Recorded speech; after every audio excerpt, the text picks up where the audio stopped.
ಇಂದೇ ಡೌನ್ಲೋಡ್ ಮಾಡಿ ಮತ್ತು ನಿಮ್ಮ ನೆಚ್ಚಿನ ಶೋಗಳನ್ನು ಆನಂದಿಸಿ.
ಸುಬ್ಬು,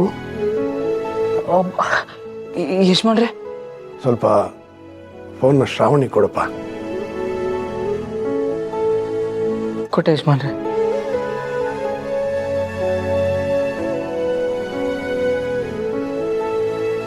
ಅಪ್ಪ ತುಂಬಾ ಚೆನ್ನಾಗಿ ಹಾಡಿದ್ಯಮ್ಮ. ನೀನು ಹಾಡು ಕೇಳಿ ಸಂತೋಷ ಆಯ್ತು. ದೇವ್ರು ನಿನಗೆ ಒಳ್ಳೇದು ಮಾಡಲಿ.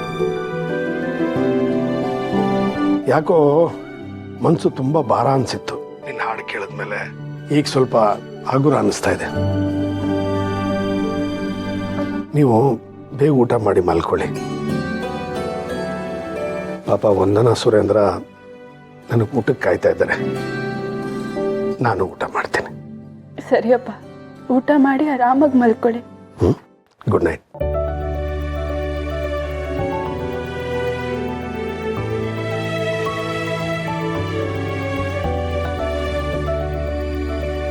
ವಂದನಾ, ನನಗೂ ಊಟಕ್ಕೆ ಹಾಕಮ್ಮ.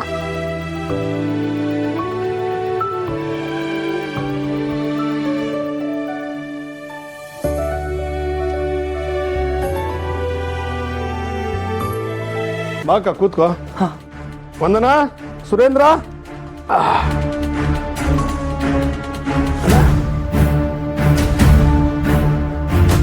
ಏನ್ ಬೀರು, ಏನೋ ಮಾತಾಡ್ಬೇಕು ಅಂತ ಕರೆಸ್ದೆ. ಏನ್ ಸಂತೋಷದ ವಿಷಯ? ಅದು ಅಕ್ಕ ಸ್ವಲ್ಪ ಮನಸ್ಸು ಹಗುರವಾಗಿತ್ತು, ಅದಕ್ಕೆ ಮಾತಾಡೋಣ ಅಂತ ಕರೆದೆ. ಮದನ ಸಾವಿತ್ರಿಯಲ್ಲಿ ಅವರಿಬ್ರು ಊಟ ಮುಗಿಸಿ ಮೂವಿ ನೋಡ್ತಿದ್ದಾನೆ ಅನ್ಸುತ್ತೆ. ಆಯ್ತಾಯ್ತು, ಅವ್ರು ಖುಷಿಯಾಗಿದ್ರೆ ಅಷ್ಟೇ ಸಾಕು. ಇನ್ನು ನಾವು ಖುಷಿಯಾಗಿರ್ಬೇಕು ಅಂದ್ರೆ ಬೇರೆ ಏನು ನೋಡೋದೇ ಬೇಡ.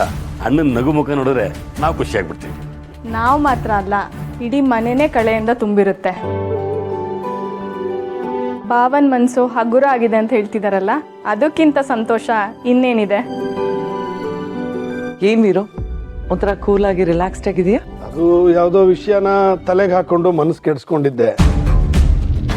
ಅದೇ ನಮ್ಮ ಫ್ಯಾಮಿಲಿ ಗ್ರೂಪ್ ಇದೆಯಲ್ಲ, ಅದರಲ್ಲೊಂದು ಮೆಸೇಜ್ ಹಾಕಿದ್ದೆ. ನಾನು ನೋಡಿದೆ, ಮನಸ್ಸು ಸರಿ ಇಲ್ಲ ಅಂತ ಮೆಸೇಜ್ ಹಾಕಿದ್ಯಲ್ಲ. ತಟ್ಟಂತ ಸುಬ್ಬು ನನಗೆ ಫೋನ್ ಮಾಡ್ದ. ಶ್ರಾವಣಿ ಸುಬ್ರಹ್ಮಣ್ಯ